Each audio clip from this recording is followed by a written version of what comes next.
The boss froze when he saw his missing daughter's pendant with the waitress on a cruise.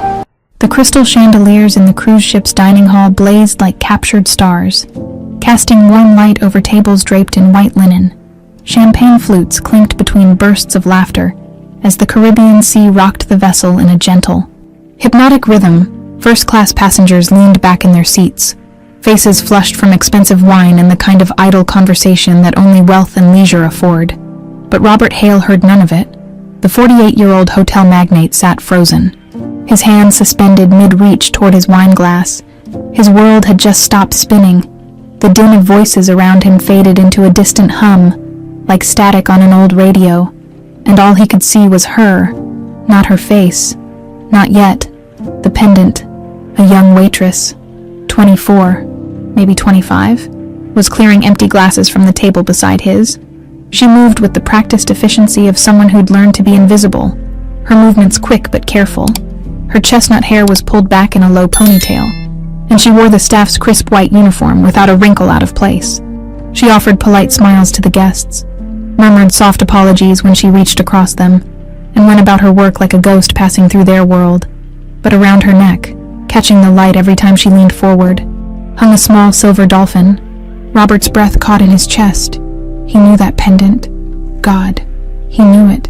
18 years ago, he'd walked into a jewelry shop in Key West, Florida, searching for the perfect 6th birthday gift for his daughter. Eleanor had been obsessed with dolphins that summer, watched documentaries about them, drew pictures of them in crayon, begged him to take her swimming so she could talk to them like they do in the movies. He'd found the pendant in a corner display case, a delicate silver dolphin suspended mid-leap. The jeweler had been an older man with kind eyes who'd offered to engrave it for free. Robert had known exactly what to write. "For my Eleanor, who will always swim free, Dad."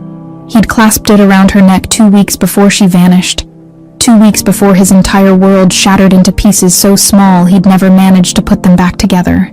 Now, sitting in this floating palace of indulgence, Robert felt his hands begin to tremble. The wine glass slipped from his fingers, tipping over in slow motion.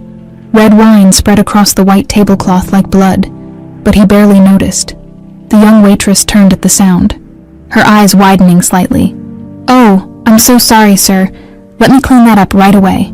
She hurried over, pulling a cloth from her apron pocket, but Robert couldn't tear his gaze from the pendant. His heart hammered against his ribs. It couldn't be. It was impossible. He'd searched every database, every missing children's registry, every hospital and morgue in a 6-state radius. He'd hired private investigators who'd turned up nothing. He'd offered rewards that would have made most people wealthy for life. Nothing. 18 years of nothing. "That pendant," Robert heard himself say, his voice coming out rough and strangled. "Where did you get it?" The waitress paused mid-wipe, her hand going instinctively to the dolphin at her throat. She looked surprised, maybe even a little uncomfortable. It's been mine since I was a kid, sir. I don't really remember how I got it." She offered an uncertain smile. "I just know I've always had it." Robert's vision blurred. He blinked hard, trying to focus. The pendant was exactly the same size, the same design, the same delicate chain, but he needed to be sure. He needed to see the inscription. Could I see it? Just for a moment? The request was too intimate, too strange. He could see the confusion flickering across her face, the way her body language shifted slightly, putting distance between them. But something in his expression, maybe the raw desperation he couldn't hide, made her hesitate. "I suppose, just for a second." She leaned closer, lifting the pendant away from her collarbone so he could see it. Her fingers were slender and work-worn, the nails cut short and practical. As she turned it over, Robert felt his throat close up completely.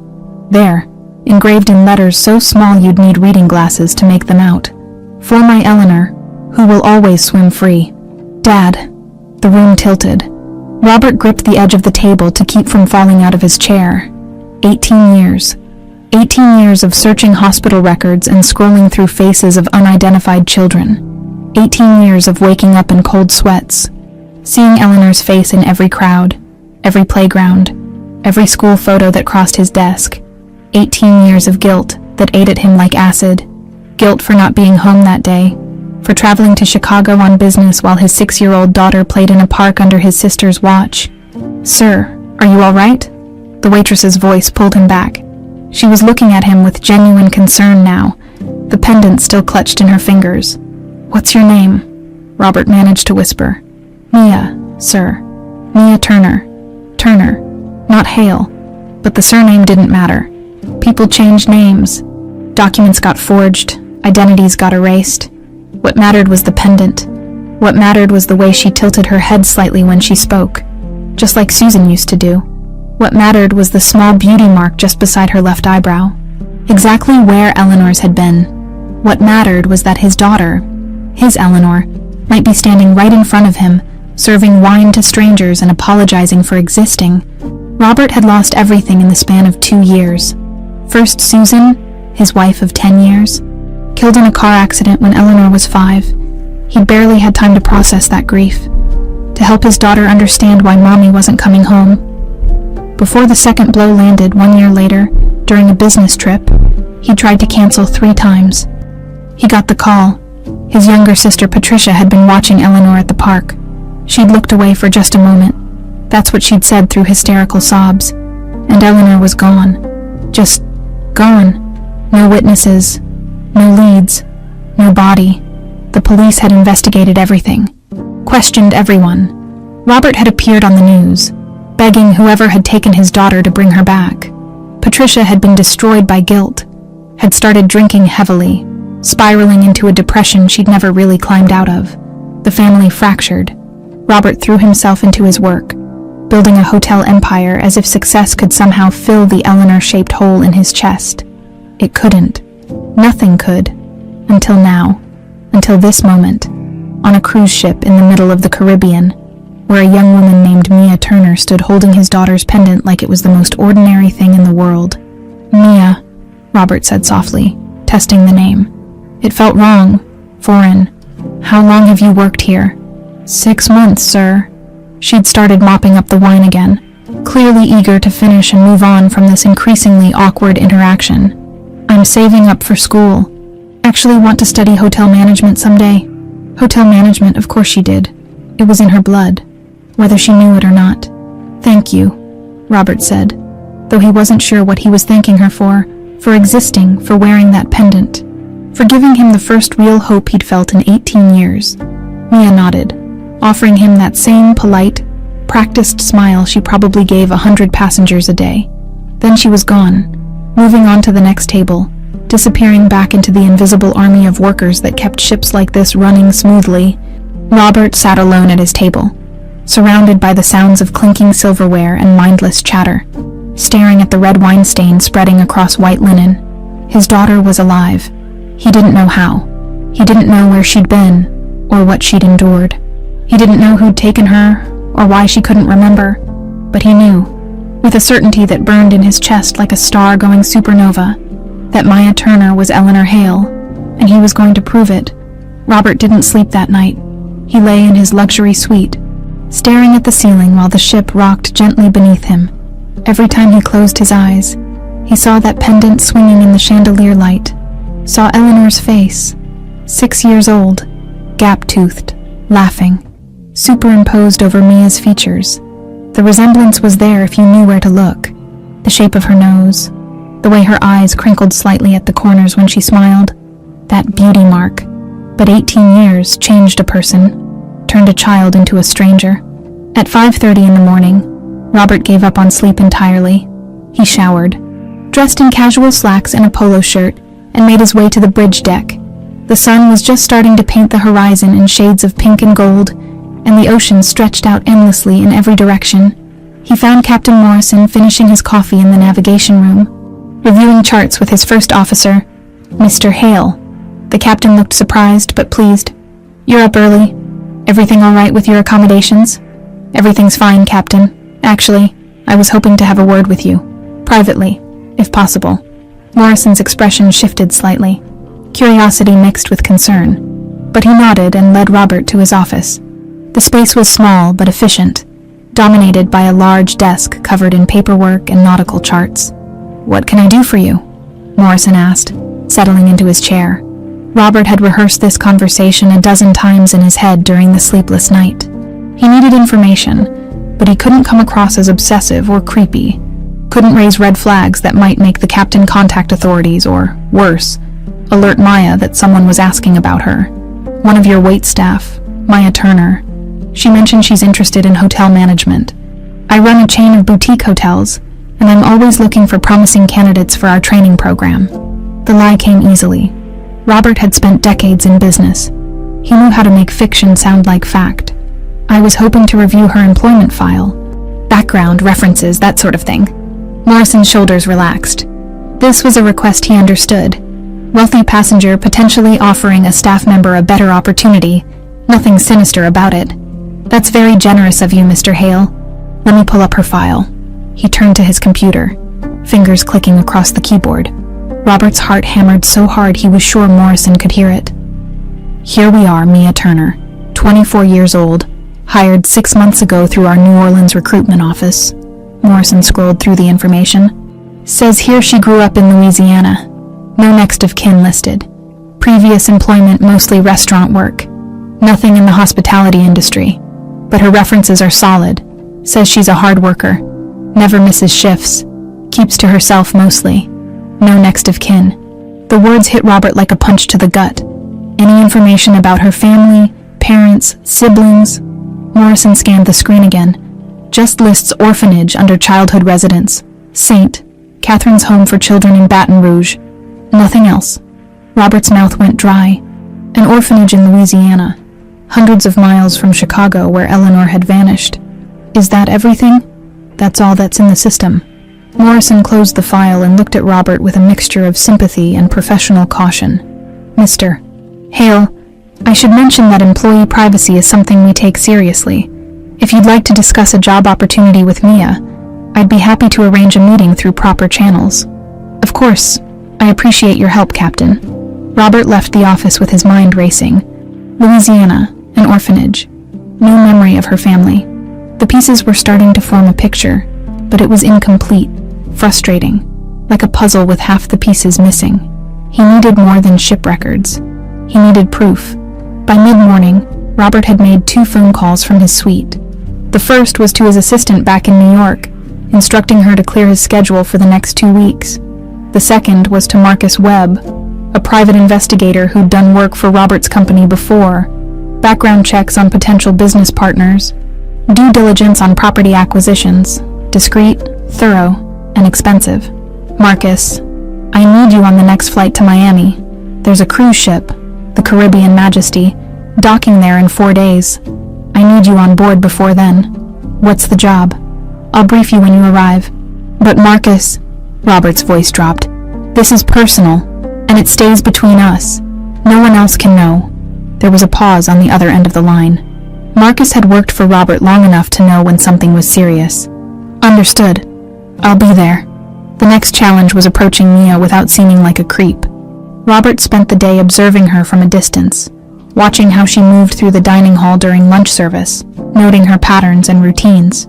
She was good at her job, efficient, friendly without being overly familiar, the kind of employee who anticipated needs before they were voiced. She was also clearly used to being invisible.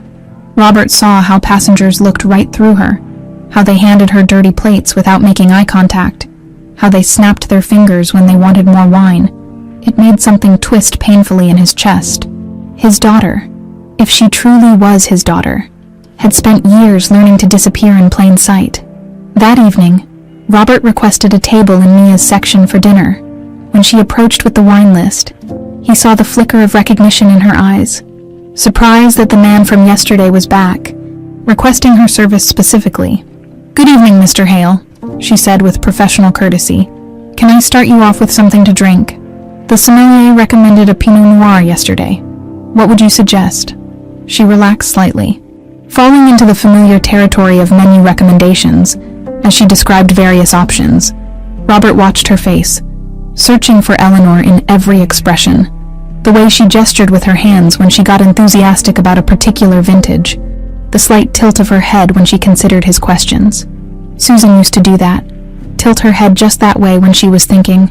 The Pinot sounds perfect, Robert said. And Mia, I'd appreciate your recommendations for the meal as well. You seem to know the menu better than most. A genuine smile broke across her face. Not the professional one she gave everyone, but something real. The sea bass is incredible tonight. Chef really outdid himself. Then I'll trust your judgment. Throughout the meal, Robert found small ways to engage her in conversation. Asked about her favorite wines, whether she preferred working on the ship or on land, what had drawn her to the idea of hotel management. Each question was carefully calibrated, friendly enough to seem like normal small talk, but designed to extract information. She answered carefully at first, clearly surprised by the attention, but gradually, she warmed up, told him about always loving the idea of travel, of seeing new places, about how working on the ship let her save money faster than any land-based job could. I never really had stability growing up, she admitted during one exchange, her fingers unconsciously going to the dolphin pendant. So I guess I'm trying to build it for myself now, you know, get an education, find a real career, maybe have a place that's actually mine someday. Robert's hands tightened around his wine glass. He wanted to tell her right then, you have a place, you have a home, you have a father who never stopped looking, but he forced himself to stay calm. That's admirable, he said instead. Building something from nothing takes real strength. When she left to attend to other tables, Robert pulled out his phone and opened an encrypted messaging app. Marcus had arrived in Miami and would board the ship tomorrow as a passenger. The next message was brief but critical. Need DNA sample from subject discrete collection only. Results ASAP. The reply came within seconds. Understood. Robert left a generous tip that night, $200 on a $70 meal. When Mia saw it, her eyes went wide with shock. She looked at him questioningly, and he just smiled. For the excellent recommendations. And Mia, you're going to do great things, I can tell. She thanked him, still stunned. And Robert walked away, feeling the weight of everything pressing down on his shoulders. 48 hours until the DNA results would come back. 48 hours of not knowing for certain whether hope was real, or if he was losing his mind. But as he lay in bed that night, staring at the ceiling again, Robert touched the photo he kept in his wallet. Eleanor at 5 years old, grinning at the camera, wearing that dolphin pendant. I'm going to find out the truth, sweetheart, he whispered to the picture. I promise. 2 decks below, in the cramped staff quarters she shared with 3 other waitresses, Mia Turner lay in her bunk holding that same pendant, wondering why it suddenly felt heavier than it ever had before. Patricia Hale hadn't planned on taking a cruise. She'd been sitting in her Baltimore apartment 3 weeks ago, nursing her second vodka tonic of the afternoon, when the anonymous email arrived. No subject line, no signature, just a single sentence that made her blood run cold. Your brother will be on the Caribbean Majesty departing Miami on the 15th. Thought you should know. Patricia had stared at that message for 20 minutes, her hands shaking so badly she could barely hold her phone. Someone knew. Someone was watching. And whoever they were, they wanted her to follow Robert, so she'd booked a ticket she couldn't afford, charged it to the credit card Robert paid off every month, and boarded the ship 3 days before her brother was scheduled to arrive. She'd been watching him ever since. At first, everything seemed normal. Robert attended his business dinners, made phone calls from the deck, spent time in the ship's gym, the behavior of a man on a working vacation. Nothing more. Then yesterday, something changed. Patricia had been walking past the main dining hall when she saw him through the glass doors, frozen in his seat, staring at one of the waitresses like he'd seen a ghost, the wine glass tipping over, the look of absolute shock on his face. And then, the way he'd leaned forward to look at something around the girl's neck. Patricia's stomach had dropped. She'd spent the rest of the day following him, watching from a distance as he went to see the captain, as he made hushed phone calls in his suite, as he deliberately sat in that same waitresses section for dinner, the way he looked at the girl, the way he engaged her in conversation, the obscenely large tip he'd left. Robert was suspicious, or worse. Robert knew something. Now, sitting at the bar on the Lido deck with her 3rd gin and tonic, Patricia watched her brother through the crowd. He was standing near the railing, phone pressed to his ear, his expression intense. Even from here, she could see the tension in his shoulders, the way his free hand gripped the railing like he might fall over without it. She'd seen that look before, 18 years ago, When the police had finally called off the active search for Eleanor, when they'd sat him down and explained as gently as possible that after 6 months with no leads, no sightings, no ransom demands, the chances of finding her alive were, Patricia drained her glass, signaling the bartender for another. She'd carried that day with her every moment since. The weight of it never lifted, never lessened. Some nights she could barely breathe under the crushing guilt. Other nights, she managed to convince herself that it wasn't really her fault, that anyone could have made the same mistake, that she'd been tired. That's all. Just tired. But the truth that woke her up at 3 a.m, drenched in sweat, was so much worse than Robert knew. Patricia had been hungover that afternoon, brutally, miserably hungover from a night of bar hopping with friends who'd long since disappeared from her life. When Robert had called asking if she could watch Eleanor for a few hours, she'd said yes, because saying no would have meant admitting she was in no condition to watch anyone. She'd taken Eleanor to the park, sat on a bench, and told herself she'd just rest her eyes for a minute. When she woke up, the sun had shifted, her neck was stiff, and Eleanor was gone. Patricia had searched frantically, calling Eleanor's name until her voice went hoarse. She'd checked the playground equipment, the bathroom, the parking lot, asked other parents if they'd seen a little girl in a blue dress with a dolphin necklace. No one had seen anything. That's when the real panic set in, the kind that made her hands shake and her vision tunnel. She'd called 911, then Robert, sobbing so hard she could barely form words. In that moment of absolute terror, she'd made a choice that would haunt her forever. She lied, told the police that Eleanor had been playing right next to her, that a man had appeared out of nowhere and grabbed her, that it had happened so fast. She couldn't stop it. It was easier than admitting the truth, that she'd been passed out drunk while her niece wandered away. Easier than facing Robert's disappointment and rage. Easier than accepting full responsibility for destroying what was left of his family. The police had investigated, looked for the mysterious man, found nothing, because he didn't exist. Eventually, the case went cold, and Patricia was left with her secret, and the terrible knowledge that somewhere out there, Eleanor had either died alone or been taken by God knows who, and it was all Patricia's fault. Robert had been devastated, but never blamed her. He'd bought her an apartment, set up a monthly allowance, paid for her therapy sessions that she attended twice, then quit.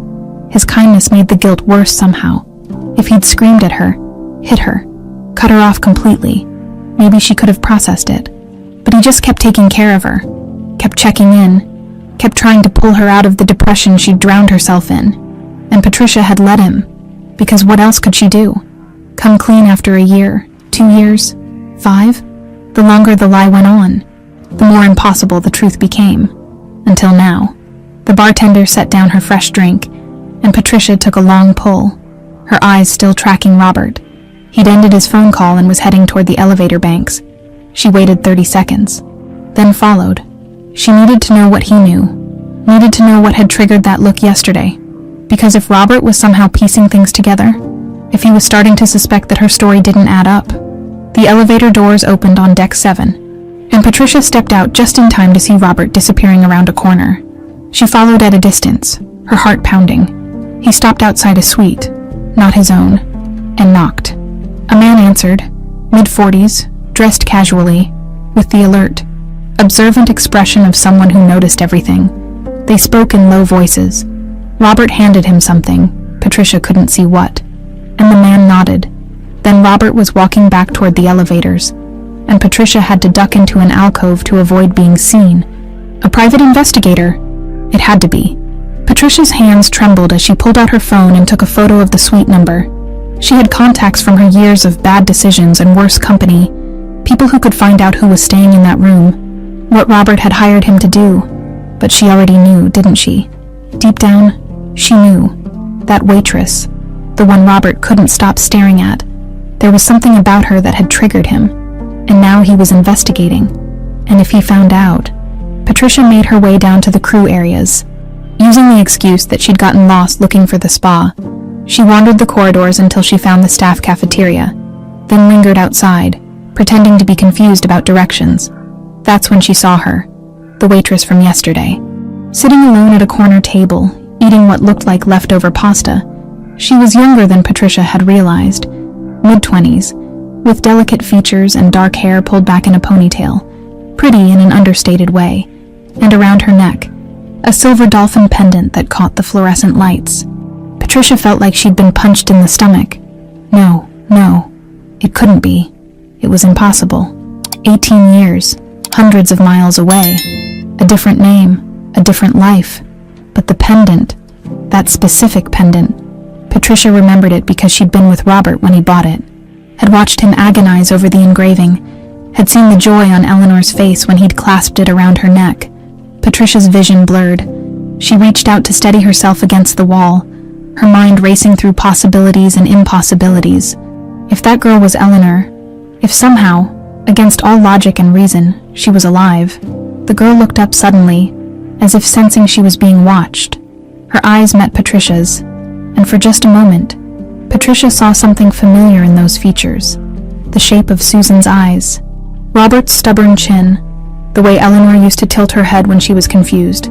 Patricia turned and walked quickly away, her heart hammering. She made it to a staff bathroom and locked herself in a stall, breathing hard, fighting the urge to vomit. This couldn't be happening. Not now. Not after 18 years of carefully maintained lies and self-medication and learning to live with what she'd done. She pulled herself together, splashed water on her face, and made a decision. She needed to get between Robert and that girl. Needed to sow doubt, create distance, do whatever it took to keep the truth buried where it belonged. That evening, Patricia positioned herself in the corridor near the crew quarters, waiting. Just after 10 o'clock, the waitress appeared, still in her uniform, looking exhausted. "Excuse me?" Patricia said, stepping forward with what she hoped was a friendly smile. "You're Mia, right? From the dining room." The girl stopped, surprised. "Yes, ma'am. Can I help you with something?" "I wanted to talk to you about my brother." "Robert Hale." Patricia watched her face carefully. "I noticed he's been paying quite a bit of attention to you." Mia's expression shifted, confusion mixed with something that might have been embarrassment. "He's just been friendly, ma'am. Nothing inappropriate." "Oh, I'm sure. Robert's a good man, but he's also powerful, lonely, and..." Patricia paused for effect. "Not always aware of how his attention might be misinterpreted. I'd hate for you to get the wrong idea, or for things to become uncomfortable. I don't understand what you're suggesting. I'm just saying you should be careful. Keep your distance. For your own good." Patricia's voice hardened slightly. "My brother has a complicated history. Getting involved with him, even professionally, tends to end badly for people." Mia took a small step back, her hand going instinctively to the pendant at her throat. "Thank you for the concern, but I'm just doing my job." "Of course you are," Patricia said smoothly. "I just thought you should know." She walked away, leaving Maya standing in the corridor looking troubled and confused. It wasn't much, but it was a start. Plant seeds of doubt, make the girl wary, give herself time to figure out what to do next. Back in her cabin, Patricia poured herself a vodka from the minibar and sat on the edge of the bed, staring at nothing. 18 years of running from the truth, and it had somehow found her anyway. Robert's phone buzzed at 6:47 a.m. He was already awake, had been for hours, lying in the darkness of his suite watching the ceiling fan rotate in lazy circles. The message was from Marcus Webb, just 2 words. "Results in..." Robert's heart stopped, then started again with a painful thud. He sat up, fumbling for his reading glasses on the nightstand. His hands shook as he opened the encrypted email attachment Marcus had sent. The lab report filled his screen, pages of technical jargon and genetic markers that meant nothing to him. He scrolled frantically, searching for the only thing that mattered. Found it at the bottom of page 3. Probability of paternity. 99, then 97%. The phone slipped from Robert's hands. For a moment, he couldn't breathe, couldn't think. The room seemed to tilt and spin around him, and he had to grip the edge of the mattress to keep from falling. 18 years. 18 years of searching and praying and bargaining with a God he wasn't sure he believed in. 18 years of false leads and crushing disappointments and slowly, agonizingly learning to live with a hole in his chest where his daughter used to be. And now this. 3 numbers and a decimal point that changed everything. Eleanor was alive. His baby girl. The one who used to fall asleep on his chest while he read her bedtime stories. who'd insisted on wearing her princess costume to the grocery store, who'd looked up at him with complete trust and asked if dolphins could really understand humans, was alive. She was serving drinks on a cruise ship. She went by a different name. She had no memory of him or Susan or the life she'd been stolen from. But she was alive, and she was here, and Robert felt something crack open inside his chest that he'd kept locked and buried for nearly 2 decades. He fell to his knees on the plush carpet of his suite and wept. The sobs came from somewhere deep and primal, a place he'd locked away the day the police told him they were scaling back the search. He pressed his fists against his eyes like a child, his whole body shaking, making sounds he'd never made before. Grief and relief and rage and joy all tangled together until he couldn't tell one from the other. Eleanor, his Eleanor. How long he stayed there, he didn't know. Eventually, the tears subsided into hiccuping breaths, then just exhaustion. Robert pulled himself up, staggered to the bathroom and splashed cold water on his face. The man staring back at him in the mirror looked 10 years older than he had yesterday. Eyes red-rimmed and haunted, but also, for the first time in 18 years, alive with purpose. He picked up his phone and called Marcus. "Tell me how," Robert said without preamble. "Tell me how this is possible." Marcus's voice was calm. "Professional. I've already started digging into her background. The records are thin, but here's what I've got. Mia Turner was found wandering alone in Louisiana 3 months after your daughter went missing. She was taken to St. Catherine's Home for Children in Baton Rouge. 3 months. Robert's voice cracked. Where was she for 3 months? Unknown. The police report from when she was found says she was malnourished, dehydrated, and suffering from what appeared to be trauma-induced amnesia. She couldn't, or wouldn't speak for several weeks. Couldn't tell them her name, where she came from, what had happened to her. Robert closed his eyes, imagining his 6-year-old daughter lost and terrified for 3 months. The thought made him physically ill. Did they try to identify her? Run her through missing persons databases? They did. But here's the thing. She was found 800 miles from Chicago. Local authorities focused their search on Louisiana and surrounding states. Your daughter's case was registered with NCMEC, but in 2007, the databases weren't as interconnected as they are now. Add in the fact that she couldn't speak, couldn't confirm any details. Marcus paused. She fell through the cracks. Robert felt rage building alongside the grief. Someone took her. Someone had her for 3 months, then abandoned her. That's the working theory. But Robert, there's something else you need to know. I tracked down a woman who worked at St. Catherine's when Mia was brought in. She remembers the case because of how unusual it was. What did she say? She said the girl wasn't found by police or social services. She was dropped off at the orphanage by a woman who claimed she'd found the child wandering near a bus station. The woman gave a fake name, refused to provide identification, and left before they could ask too many questions. Robert's blood ran cold. What did this woman look like?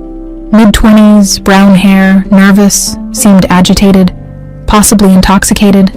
Marcus's voice dropped. Robert, I'm going to email you a photo. It's from the orphanage's security camera. The quality isn't great, but... The email arrived before Marcus finished his sentence. Robert opened it with trembling fingers. The image was grainy, black and white. Time-stamped October 15, 2007. A woman stood at what appeared to be a reception desk. Her face turned partially away from the camera, but enough was visible. The profile of her face, the way she held her shoulders, the nervous gesture of tucking hair behind her ear.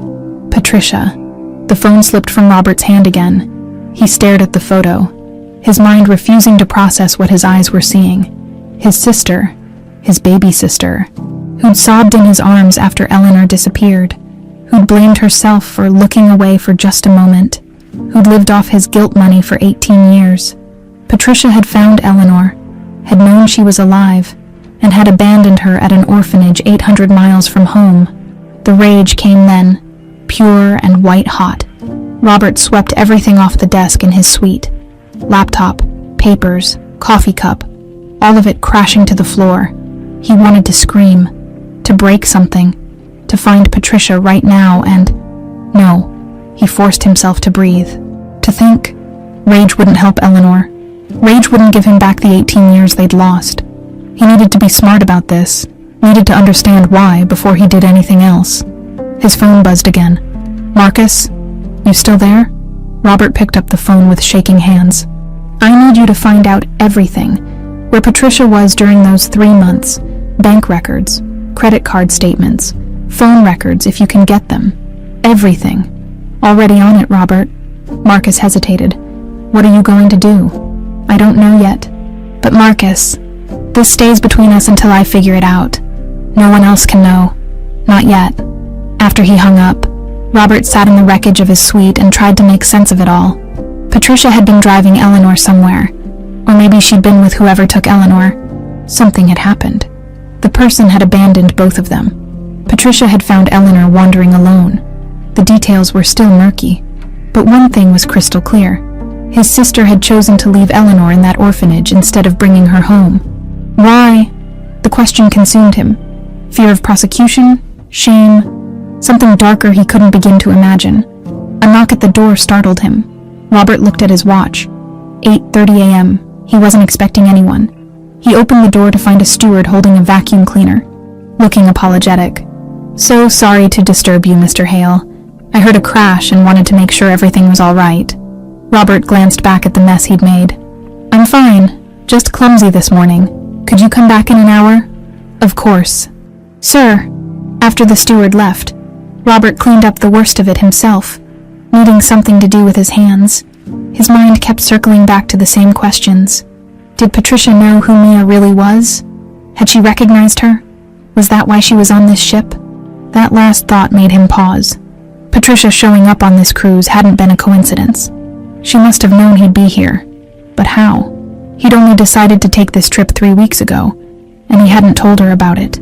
Someone had tipped her off. But who? Robert's phone buzzed again. A text from an unknown number. "She's been watching you. Thought you should know." Robert stared at the message, his pulse quickening. He tried to call the number back, but it went straight to a generic voicemail. He texted back, "Who is this? What do you know?" No response. Robert spent the rest of the morning trying to distract himself with work emails, but it was useless. His mind was consumed with Eleanor, with Mia, with the impossible reality that his daughter was 2 decks below him right now, probably setting up for the lunch service. Completely unaware that her entire world was about to change, he wanted to run to her immediately, wanted to take her by the shoulders and say, "I'm your father. I never stopped looking for you. You're safe now." But he couldn't. Not yet. She had no memory of him, no context for this revelation. If he rushed in without a plan, he could traumatize her all over again. Instead, Robert decided he needed to see her. Just see her, now that he knew the truth with absolute certainty. He made his way down to the promenade deck where crew members often took their breaks, found a quiet corner where he could observe without being obvious. And there, sitting alone on a bench overlooking the ocean, was Mia. She'd changed out of her uniform into jeans and a simple white t-shirt. Her hair was down now, blowing slightly in the sea breeze. She was reading something on her phone, occasionally looking up at the water with an expression Robert recognized. The look of someone who felt more at home watching the horizon than being surrounded by people. Eleanor had always loved the ocean, even as a toddler. She'd been mesmerized by it, as if sensing his gaze. Mia looked up, their eyes met across the deck. For a long moment, neither of them moved. Then Mia offered a small, uncertain wave. Robert waved back, his throat tight. She stood, hesitated, then walked over to him. "Mr. Hale, enjoying the cruise?" "Robert, please, and yes, it's been illuminating." Mia smiled, but there was something troubled in her eyes. "Can I ask you something? It might be weird." "Of course. That pendant you asked about." "The dolphin. You said you wanted to see it. And you looked like..." She struggled for words. "Like it meant something to you." "Why?" Robert's heart hammered. This was his chance. To tell her everything.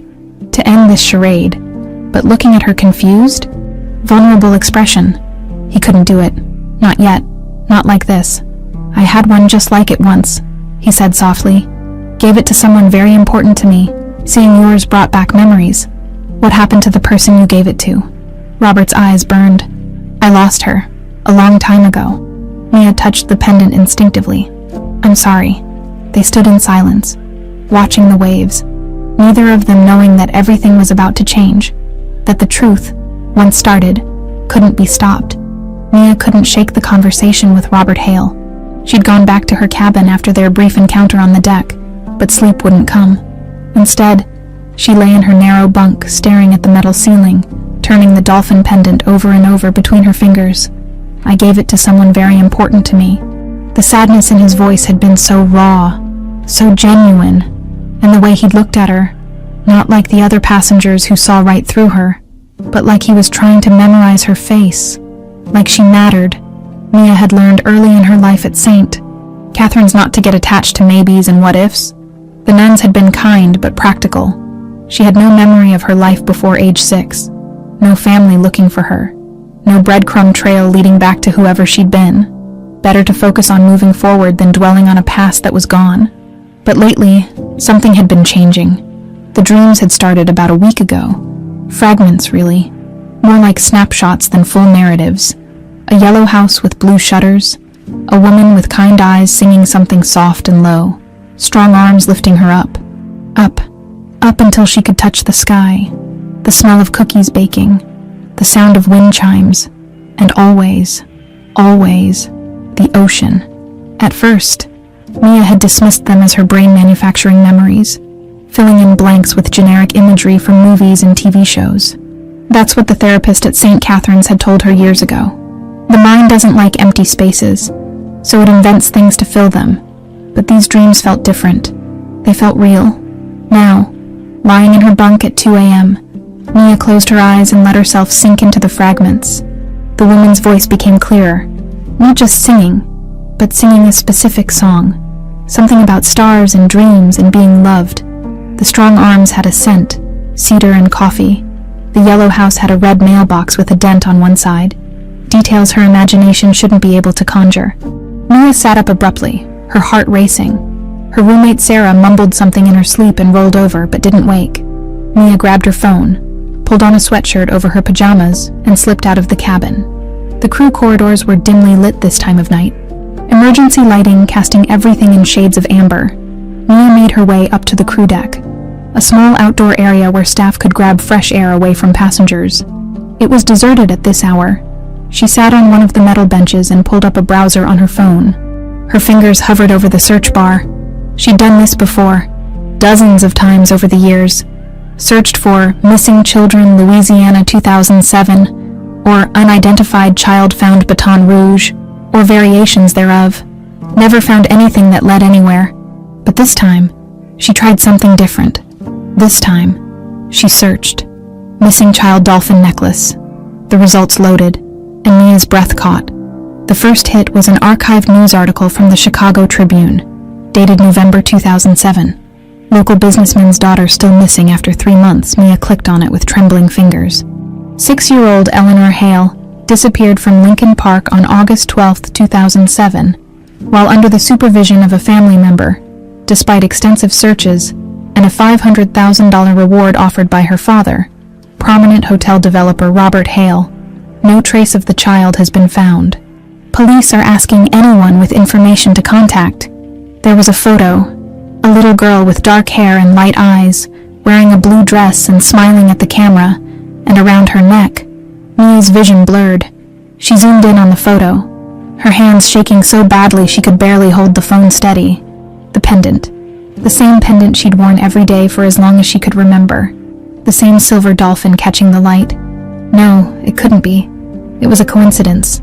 Lots of people probably had dolphin necklaces. It didn't mean, but even as she tried to rationalize it, Mia's mind was already making connections. Robert Hale, the man who'd been so interested in her pendant, the man who'd looked at her like he was seeing a ghost. I gave it to someone very important to me. Not gave, past tense.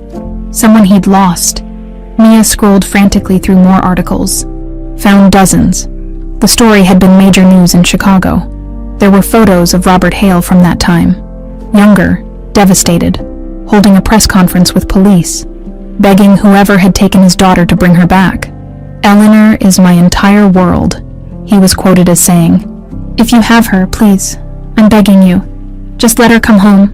No questions asked. I just want my little girl back." Mia's phone slipped from her numb fingers. clattering on the metal deck. Eleanor Hale, 6 years old when she disappeared, 24 years old now, the same age as... The fragments came rushing back, but sharper now, with context. The yellow house, the kind woman, her mother, the strong arms, her father, the ocean. Had they lived near water? Had someone taken her from Chicago? And Mia doubled over, pressing her palms against her eyes. This was insane. She was connecting dots that didn't connect, seeing patterns that didn't exist. She'd been found in Louisiana, not Chicago. She had no memory of the name Eleanor or Robert Hale or any of it. But the pendant. God, the pendant. She picked up her phone again with shaking hands and looked at the photo of young Eleanor one more time. Really looked at it. The shape of the girl's face, the way her smile tilted slightly to one side, the small beauty mark beside her left eyebrow. Mia pulled up her camera and switched it to selfie mode, stared at her own reflection in the screen, the tilt of her smile, the beauty mark in exactly the same place. No, she whispered. No, no, no. This couldn't be happening. If she was Eleanor Hale, that meant someone had taken her, had kept her somewhere for 3 months, had either abandoned her or she didn't want to think about the alternatives. It meant she'd had a father who'd searched for her, offered rewards, begged for her return, a father who'd spent 18 years thinking she was dead. A father who was on this ship right now. Mia's breath came in short, panicked gasps. She needed to think, needed to figure out what to do. Should she confront Robert, go to the police, or was she losing her mind, seeing connections that weren't there? She stayed on that deck until sunrise, searching through every article she could find, comparing photos, trying to remember anything concrete from before age 6. The memories remained frustratingly vague. Feelings more than facts, impressions more than images. By the time she had to report for her breakfast shift, Mia felt like she'd been awake for days. She moved through her duties mechanically, pouring coffee and delivering plates while her mind screamed with questions. Robert Hale came to breakfast. He sat in her section. Of course he did. And when their eyes met, Mia saw something flicker across his face. Recognition, hope, fear. "Good morning, Mr. Hale," she managed, proud that her voice only shook slightly. "Robert, please." His voice was gentle, careful. "How are you today, Mia?" She wanted to scream at him, wanted to demand answers. Instead, she said, "I've been having strange dreams lately, about my childhood." Robert went very still. What kind of dreams? A yellow house, a woman singing, the ocean. Mia's hand went to her pendant. "I looked up this necklace online last night. There's a news article from Chicago about a missing girl who..." "Mia." Robert's voice cracked. He looked around quickly, then lowered his voice. "Not here, please. Can we talk somewhere private?" Her heart was hammering so hard she thought it might burst. "When?" "My sweet, after your shift, please." Mia nodded, not trusting herself to speak. She finished serving him in a daze, barely registering what she was doing. The rest of the shift passed in a blur.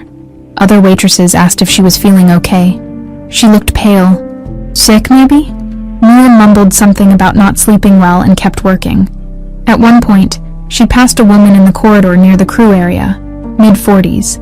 Brown hair, something haggard about her expression. The woman stared at Mia with an intensity that made her skin crawl, then hurried away. Something about her felt familiar, but Mia couldn't place it. By the time her shift ended at 2 o'clock, Mia had convinced herself 3 times to skip the meeting, and 3 times talked herself back into going. She needed answers, deserved them, even if those answers terrified her. She changed out of her uniform, splashed water on her face, and made her way to the passenger decks, found Robert's suite number, and stood outside for a full minute, hand raised to knock, heart in her throat. Finally she knocked. Robert opened the door immediately, like he'd been waiting right there. His eyes were red-rimmed, his hair disheveled. He looked like he hadn't slept any better than she had. "Come in," he said softly. "Please." Mia stepped into the luxury suite, all polished wood and soft lighting and space that cost more per night than she made in a month. Robert gestured to the sitting area, but neither of them sat. They stood facing each other in the middle of the room, and Mia could feel the weight of 18 years pressing down on them both. I know who you think I am, Mia said, her voice barely above a whisper. I found the articles. I saw the photos. But I don't remember. I don't remember any of it. Robert's eyes filled with tears. I know. And I'm so sorry. Sorry for what happened to you. Sorry you can't remember. Sorry for... His voice broke. I had a DNA test done. The results came back yesterday. Mia felt the floor tilt beneath her. And 97% match. Robert's hands shook as he pulled out his phone, showing her the lab report. Mia, you're my daughter, you're Eleanor. The world went silent. Not quiet. Silent. Like someone had hit a mute button on reality. Mia could see Robert's mouth moving, could see the tears streaming down his face, but she couldn't hear anything over the roaring in her ears. She was Eleanor Hale. She had a father. She had a name. And someone had stolen all of it from her. Mia didn't remember leaving Robert's suite. One moment she was staring at the DNA report. The next she was outside on the promenade deck, gripping the railing so hard her knuckles had gone white. The ocean stretched endlessly before her, indifferent to the fact that her entire reality had just shattered and reformed into something unreckonable. Eleanor Hale. The name felt foreign in her mouth when she tried to say it out loud, like a coat that didn't fit right, sleeves too long, shoulders too tight. Mia, are you okay? She turned to find Sarah, her roommate, approaching with concern written all over her face. Sarah was from Texas, loud and warm, and exactly the kind of friend Mia had never known she needed until they'd been assigned the same cabin 6 months ago. I'm fine, Mia lied automatically. You look like you've seen a ghost. Sarah touched her arm gently. What happened? Did some passenger give you a hard time? Mia almost laughed. A hard time. That's what Sarah thought this was. It's complicated. Try me. And suddenly, Mia needed to tell someone. Needed to say it out loud to make it real. To test whether the words would sound as insane spoken as they did in her head. I think I just found out my real name, and that I have a father, and that I was kidnapped when I was 6 years old. Sarah stared at her for a long moment. Okay, we need to sit down for this conversation. They found a quiet corner, and Mia told her everything. The pendant, Robert's reaction, the dreams, the articles, the DNA test. Sarah listened without interrupting, her expression shifting from disbelief to shock to something like awe. Holy shit, Sarah breathed when Mia finished. Mia, I don't even know what this is. What are you going to do? I have no idea. Mia pressed her palms against her eyes. He wants to talk more, wants to tell me everything about Eleanor's life, about my mother, about what happened. Do you want to know? I don't know. Maybe, yes. Mia dropped her hands. God, Sarah, what if I can't handle it? What if knowing is worse than not knowing? What if it's better? Mia didn't have an answer for that. Robert spent the afternoon with Marcus Webb in his suite, going over every piece of evidence they'd compiled. Bank records showing Patricia had withdrawn cash in several cities between Chicago and Louisiana in the months after Eleanor's disappearance. Security footage from a gas station in Tennessee showing her with a small child in the back seat. Phone records proving she'd been unreachable for weeks at a time. The picture was becoming clearer, and Robert hated every brushstroke. She knew, Marcus said quietly. The whole time, she knew Eleanor was alive. Robert's jaw clenched. I need to know why. Before I confront her, I need to understand why she would do this. People do terrible things when they're scared. And from what you've told me about her problems with alcohol, don't. Robert's voice was sharp. Don't make excuses for her. She had 18 years to come clean. 18 years to bring Eleanor home. She chose not to. Every single day, she chose not to. Marcus nodded slowly. What do you want me to do? Keep digging. I want to know everywhere she went, everyone she talked to, every lie she told. When I confront her, I want her to have nowhere to hide. After Marcus left, Robert sat alone with the old photographs he'd brought with him. Always brought with him. Everywhere he traveled. Eleanor at 3, covered in birthday cake. Eleanor at 5, missing her 2 front teeth. Eleanor at 6, wearing that dolphin pendant and grinning at the camera like the whole world was hers to explore. He traced his finger over that last photo, over the face that was now Mia's face. aged and changed, but still fundamentally his daughter. His phone buzzed, a text from an unknown number again. "She's planning something. Watch your back." Robert's blood ran cold. He called the number immediately. This time, someone answered. "Who is this?" Robert demanded. "Someone who's been watching this family destroy itself for 18 years. The voice was male, older, with a faint southern accent. "You need to be careful, Mr. Hale. Patricia knows you're getting close to the truth." "How do you know, Patricia? What do you know about what happened?" "More than you'd think. Less than you need." A pause. "The girl, Eleanor, she's in danger as long as Patricia thinks she's a threat." "Are you threatening my daughter?" "I'm trying to protect her. Patricia's desperate. And desperate people do stupid things. Just watch her and keep Eleanor close." The line went dead. Robert immediately called ship security, requesting that they keep an eye on Patricia's movements. Then he texted Mia. "Please be careful. Stay in public areas. I'll explain soon." Patricia knew she was running out of time. She'd seen Robert and that investigator huddled together, seen the way they looked at paperwork and whispered urgently. She'd watched Robert text that girl, Eleanor. God, it was really Eleanor. Multiple times throughout the day. He knew, or he was very close to knowing. Patricia sat in the ship's bar, nursing her 4th gin and tonic, her mind racing through options that were all bad. She could jump ship at the next port, but Robert would find her. She could confess everything, but then she'd lose everything. Her apartment, her stipend, possibly her freedom. She could try to convince Robert it wasn't what it looked like, but what possible explanation would justify what she'd done? The truth was, there was no good way out of this. There never had been. From the moment she'd woken up in that park 18 years ago to find Eleanor gone, every choice she'd made had been another nail in her coffin. "Ms. Hale." Patricia looked up to find a ship's officer standing beside her table. Young, professional, uncomfortable. "Yes. The captain would like a word with you. If you could come with me, please." Patricia's stomach dropped. "What's this about?" "The captain will explain." She followed the officer on shaking legs, her mind spinning. Had Robert told them already? Were they going to arrest her? Could they even do that on a ship in international waters? The captain's office was smaller than she'd expected, dominated by nautical charts and a massive desk. Captain Morrison stood when she entered, his expression neutral but firm. "Ms. Hale, thank you for coming. Please sit." Patricia sat, her hands gripping the armrests. "We've received some concerns regarding your behavior on this voyage. Specifically, interactions with staff members that have made them uncomfortable." "I don't know what you're talking about." "You approached one of our waitresses, Mia Turner, in a crew area and made what she interpreted as threatening remarks about your brother." Patricia's heart hammered. "It wasn't a threat.